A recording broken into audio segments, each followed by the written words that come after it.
ದಾವಣಗೆರೆ ಜಿಲ್ಲೆಯ ಜಗಳೂರು ಪಟ್ಟಣದ ತಾಲೂಕು ಸರ್ಕಾರಿ ವೈದ್ಯಾಧಿಕಾರಿಗಳ ಸಂಘದ ವತಿಯಿಂದ ವಿವಿಧ ಬೇಡಿಕೆಗಳ ಈಡೇರಿಕೆಗೆ ಒತ್ತಾಯಿಸಿ ಶಾಸಕ ಬಿ ದೇವೇಂದ್ರಪ್ಪ ಹಾಗೂ ತಹಸೀಲ್ದಾರ್ ಸೈಯದ್ ಕಲಿಮುಲ್ಲಾ ಅವರಿಗೆ ಪಟ್ಟಣದ ಶಾಸಕರ ನಿವಾಸದ ಕಚೇರಿಗೆ ತೆರಳಿ ಮನವಿ ಸಲ್ಲಿಸಲಾಯಿತು.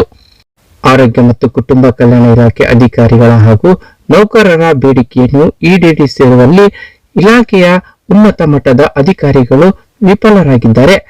ಆದ್ದರಿಂದ ಅನಿರ್ದಿಷ್ಟ ಧರಣಿ ಮುಂದುವರಿಸಲಾಗುವುದು.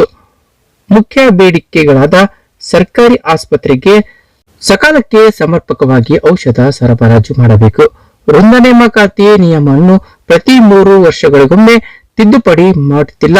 ಎಲ್ಲ ವೃಂದಗಳ ಜ್ಯೇಷ್ಠತಾ ಪಟ್ಟಿಯನ್ನು ಕಾಲಕಾಲಕ್ಕೆ ಪ್ರಕಟಿಸಬೇಕು. ಮುಂಬಡ್ತಿ ಸ್ನಾತಕೋತ್ತರ ವ್ಯಾಸಂಗಕ್ಕೆ ಅವಕಾಶ.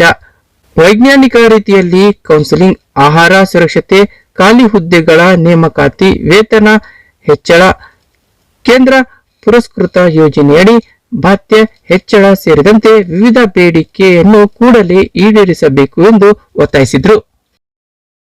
ಮನವಿ ಸ್ವೀಕರಿಸಿ ಶಾಸಕ ಬಿ ದೇವೇಂದ್ರಪ್ಪ ಮಾತನಾಡಿದವರು, ವೈದ್ಯರುಗಳ ಮನವಿಯನ್ನು ಸರ್ಕಾರದ ಗಮನಕ್ಕೆ ತಂದು ಚರ್ಚಿಸಲಾಗುವುದು ಎಂದರು.